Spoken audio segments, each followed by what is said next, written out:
Hello বন্ধুরা, কেমন আছো সবাই? আশা করছি সকলেই অনেক ভালো আছো।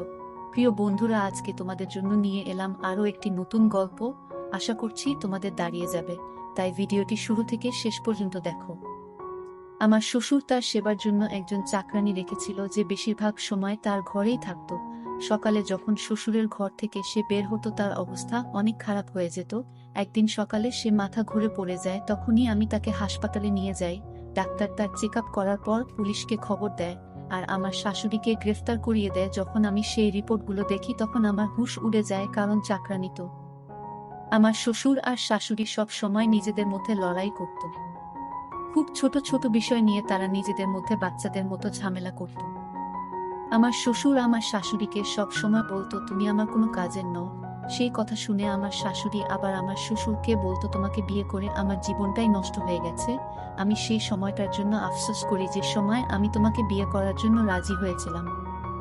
এখন প্রতিদিনই শ্বশুর শাশুড়ির ঝগড়া দিয়ে সকাল শুরু হতো, তাদের ঝগড়া দিয়েই রাত্রি হতো। একদিন আমার শাশুড়ি তার নিজের কাজকর্মের জন্য একজন চাকরানী রাখে। সে সবসময় আমার শ্বশুর শাশুড়ির সাথেই থাকত।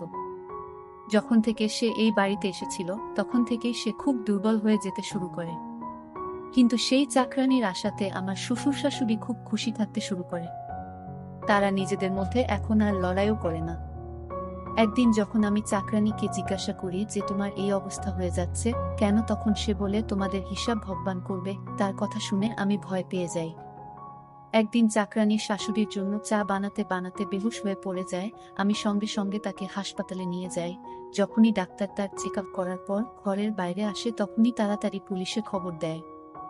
আমি অবাক হয়ে যাই এবং ভয় পেয়ে যাই। যখন ডাক্তার আমাকে তার রিপোর্ট দেখায়, আমি তখন অবাক হয়ে যাই। আমার মাথায় তখন আকাশ ভেঙে পড়ে, কারণ সে 3 মাস ধরে। আমার নাম অঞ্জলি, আমি হায়দ্রাবাদে থাকি। আমরা 3 ভাই বোন। আমার বাবা নিজের এলাকার মধ্যে একটা ক্লিনিক চালায়, আর আমার মা স্কুলে চাকরি করে। আমরা নিজেদের পরিবারে অনেক সুখী ছিলাম। মা সব সময় চাইতো তার ছেলের জন্য সে একটা সুন্দর বউ নিয়ে আসবে, কিন্তু আমার বাবা বলতো যে আগে মেয়ের বিয়ে দিয়ে দেওয়া উচিত। ছেলের বিয়ে তো যখন খুশি হয়ে যাবে, কিন্তু মেয়েদের বয়স বেশি হয়ে গেলে তাদের জন্য কোনো ভালো সম্বন্ধ আর খুঁজে পাওয়া যাবে না। আমি আমার ভাইদের থেকে অনেক ছোট ছিলাম, আমি এখনো পড়াশোনা করতে চাইতাম।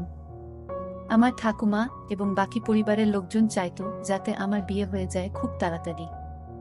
এমন নয় যে আমি তাদের উপর অনেক বোঝা হয়ে গিয়েছিলাম, আসলে তারা আমাকে অনেক বেশি ভালোবাসতো। আমার নিজের ভাগ্যের উপর পুরোপুরি ভরসা ছিল, কিন্তু আমি এখনই বিয়ে করতে চাইতাম না। আমরা মধ্যবিত্ত পরিবারের মানুষ হলেও আমরা নিজেদের মধ্যে অনেক খুশি ছিলাম। যখনই আমার পরীক্ষা শেষ হলো, আমার ঠাকুমা আমার হাতে ঝাড়ু ধরিয়ে দিয়ে বলল, এখন থেকে বাড়ির কাজকর্ম করা শুরু করে দাও। শ্বশুর বাড়িতে গিয়ে এই সমস্ত কাজই তো তোমাকে করতে হবে।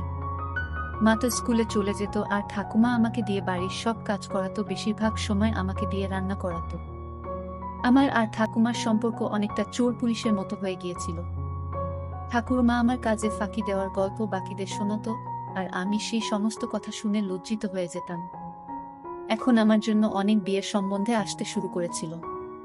মা যখন বলে যে তার এক বান্ধবীর ছেলের জন্য সে বৌমা খুঁজছে, আর তারা তাদের ছেলের জন্য আমাকে দেখতে আসতে চায়, তখন বাবা বলে ঠিক আছে। যখন তারা আমাকে দেখতে আমাদের বাড়িতে আসে, তখন সেই ছেলেটাকে আমার ঠাকুমার অনেক বেশি পছন্দ হয়, আর তড়িঘড়ি করে আমার বিয়ে দিয়ে দেওয়া হয়।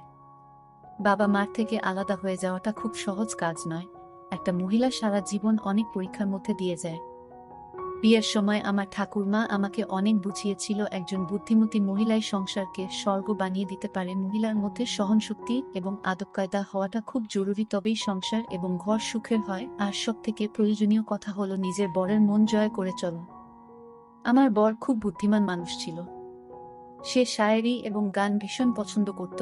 আমি তাকে অনেকবার তার পছন্দের কথা জিজ্ঞাসা করলে সে বলতো, আমার বউ বুদ্ধিমতী হবে, আর আমি যেমন চাই সে সেইভাবে চলবে। কিন্তু আমি একদমই তার মনের মতো ছিলাম না।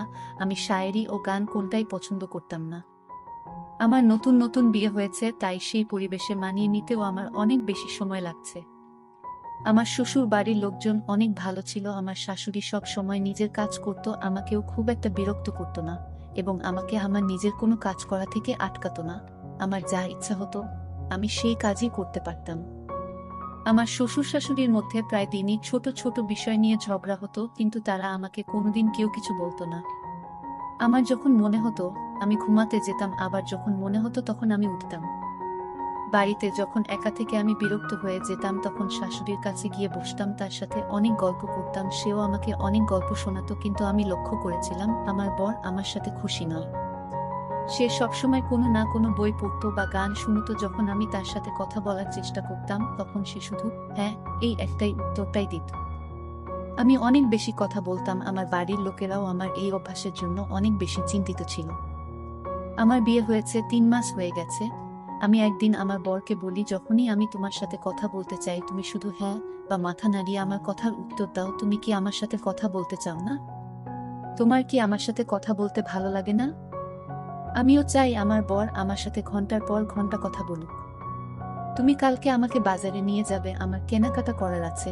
তোমার তো এসব কিছু খেয়ালই থাকে না। যে বউকে কোথাও ঘুরতে নিয়ে যেতে হয় তাকে কোনো রেস্টুরেন্টে খাবার খাওয়াতে নিয়ে যেতে হয়। আমি এসব কথা বলেই যাচ্ছিলাম, কিন্তু আমার বর কোনো উত্তর দিচ্ছিল না। তারপর হঠাৎই আমার বর রেগে গিয়ে আমাকে বলে, ব্যাস চুপ কর, আর কত কথা বলবে? আমি তার এই কথা শুনে চমকে যাই। আমি অদ্ভুতভাবে তার দিকে তাকিয়ে থাকি, আমার যেন কেমন ঝটকা লাগে। কিছুক্ষণ পর আমি নিজেকে স্বাভাবিক করে বলি, আচ্ছা ঠিক আছে, আমি আর বলবো না। তখন আমার বর বলে, না না তুমি থামবে কেন? তোমাকে আর চুপ করে আমার উপর দয়া করতে হবে না, তুমি তোমার মতো কথা বলেই যাও। তুমি তো আমার জীবনটাকে নরক বানিয়ে দিয়েছ, তোমার সাথে কি কথা বলবো? আমার তোমার মতো ফালতু কথা বলার এত সময় নেই। আমি কিছুতেই বুঝতে পারছিলাম না যে আমার বর কেন আমার উপর এত রেগে গেল। বাবা মা একটু তাড়াতাড়ি আমার বিয়ে দিয়ে দিয়েছিল, আমার বয়স তখন সবে 20 বছর। সেদিন আমার মনটা পুরোপুরি ভেঙে যায়। ভাঙা মনে আমি চিন্তা করতে থাকি, আমি আমার বরের সাথে এমন কি করলাম যার জন্য আমার বর এত রেগে গেল আমার উপর। আমার বর সব সময় একজন আদর্শ বউ চাইতো। আমি মনে মনে ভাবলাম হয়তো আমি তার আদর্শ বউ নই, সেজন্য সে আমার সাথে এরকম ব্যবহার করছে। কিন্তু তারপরেও আমি তাকে জিজ্ঞাসা করতে চাইতাম, যখন সে আমাকে পছন্দই করে না তবে আমাকে বিয়ে কেন করলো?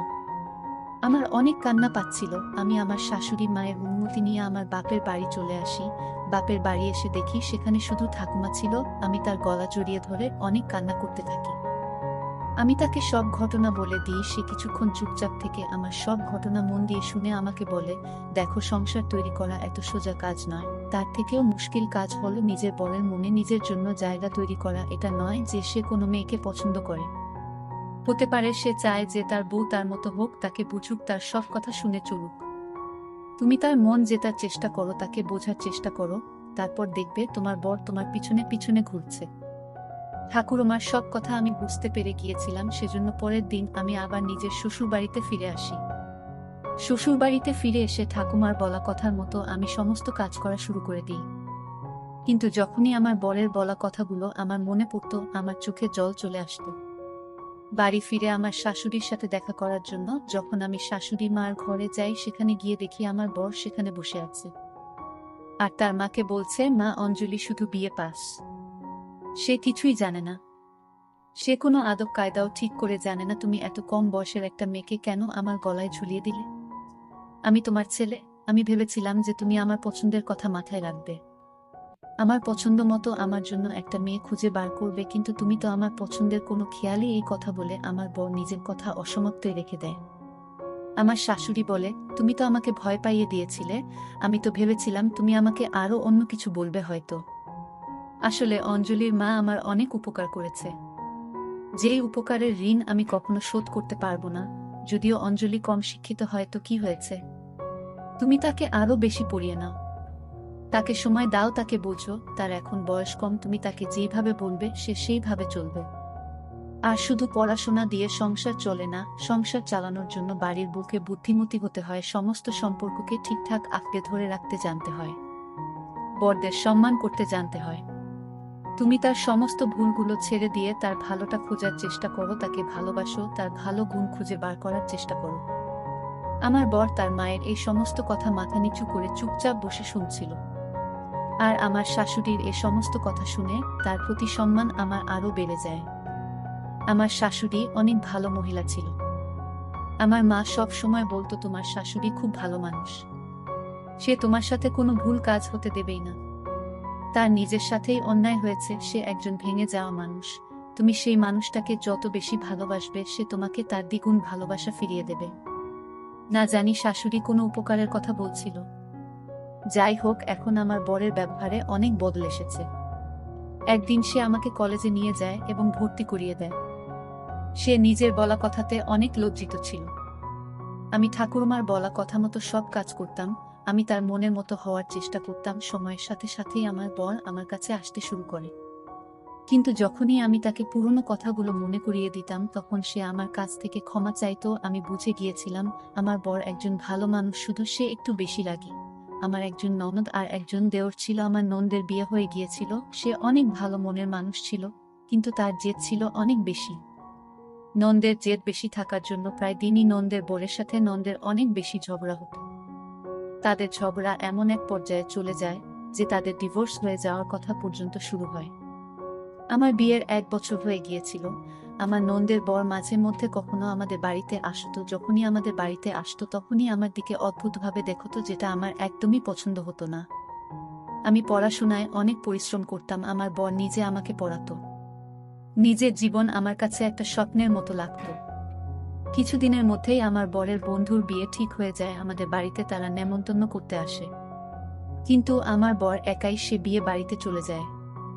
হঠাৎই একদিন একটা অপরিচিত নাম্বার থেকে আমার ফোনে ফোন আসে। সে বলে, অঞ্জলি, আমি তোমাকে অনেক পছন্দ করি। আমি জানি তুমি তোমার বরকে নিয়ে অনেক চিন্তায় আছো। যদি তুমি চাও তাহলে আমরা এখান থেকে পালিয়ে যেতে পারি। আমি তোমার উত্তরের অপেক্ষা করব। এই বলে সে তার ফোন কেটে দেয়। এইসব কথা শুনে আমার অবস্থা খারাপ হয়ে যায়। আমি তো আমার বরের সাথে অনেক খুশি ছিলাম।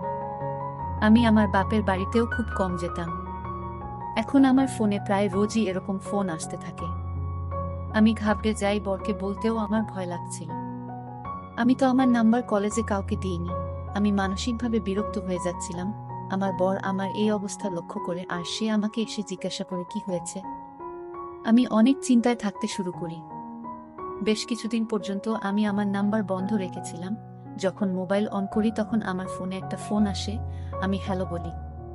তখন ফোনের ওপার থেকে একটা ছেলে বলে, আমি তোমাকে ভালোবাসি, আমি তোমাকে অন্য কারোর সাথে দেখতে পারবো না। তখন শীতকাল ছিল, কিন্তু ফোনের ওপার থেকে বলা কথা শুনে আমি শীতকালেও ঘামতে শুরু করি। আমি তাকে বলি, আমি বিবাহিত আর আমি নিজের জীবনে অনেক সুখেই আছি, ভগবানের দোহাই তুমি আমার পিছন ছেড়ে দাও।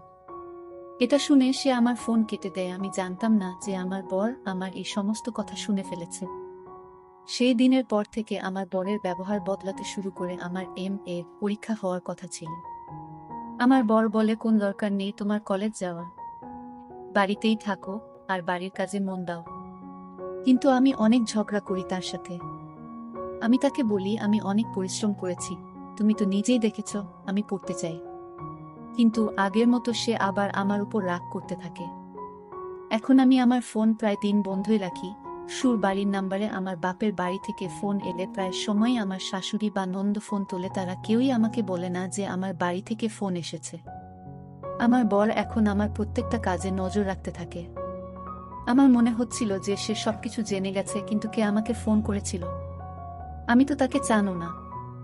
আমি আমার ঠাকুমাকে সব কথা বলি। সে আমাকে বকতে শুরু করে আর বলে, তোমার সেই সময়ে তোমার বরকে সবকিছু বলে দেওয়া উচিত ছিল, তুমি কেন তোমার বরকে কিছু জানাওনি? সে আমাকে বলে, স্বামী স্ত্রীর সম্পর্ক যতটাই মজবুত হয় ঠিক ততটাই নরম হয়। পরের দিন আমি অনেক সাহস নিয়ে আমার বরকে আমি সবকিছু বলে দেই। সে আমার সব কথা শুনে কোনো কিছু না বলেই ঘরের বাইরে বেরিয়ে যায়। আমি বুঝে গিয়েছিলাম যে কোনো বরই এ সমস্ত কথা সহ্য করবে না। পরের দিন আমার ননদের বাড়ির লোক তাকে নিতে আসে, কারণ আমার ননদের বর জেলে ছিল। কিন্তু কেন আমার ননদের বর জেলে ছিল এটা আমি জানতাম না, আর আমি কাউকে কখনো জিজ্ঞাসা করিনি। সময়ের সাথে সাথে আমার শাশুড়ির ব্যবহারও বদলাতে শুরু করে। এখন আমার শ্বশুর শাশুড়ি আগের মতোই ঝগড়া করতে শুরু করে, আর সারা বাড়ির দায়িত্ব আমার কাঁধে এসে পড়ে। আমি সারা দিন নিজেকে ঘরে বন্ধ রাখতাম। ননদ নিজের বাড়ি চলে যায়, আর আশ্চর্যরকম ভাবেই আমার ফোনে সেই ছেলেটির ফোন আসা বন্ধ হয়ে যায়। ভগবানের আশীর্বাদে আমি গর্ভবতী হয়ে যাই। আমার বর অনেক খুশি ছিল। সে আমার মুখের দিকে তাকিয়ে বলে, আমি সবকিছু জানি, আমি শুধু তোমার উপর রেগেছিলাম। তুমি এখনো আমার উপর ভরসা করতে পারলে না, তুমি তো সবকিছু আমাকে বলতে পারতে। তুমি আমার বউ। 2 বছর আমরা একসাথে আছি, আমি তোমাকে খুব ভালোভাবে চিনি। সেদিন আমার বর আমাকে বলে ফোনে তোমাকে বিরক্ত করা মানুষটি আমার বোনের বর, সে অনেক মেয়েদের সাথেই এরকম করেছে, আর এই কারণের জন্যই সে জেলে ছিল। এটা তার একটা অভ্যাস, আর এই অভ্যাসের জন্যই আমার বোনের সাথে তার ঝগড়া হয়।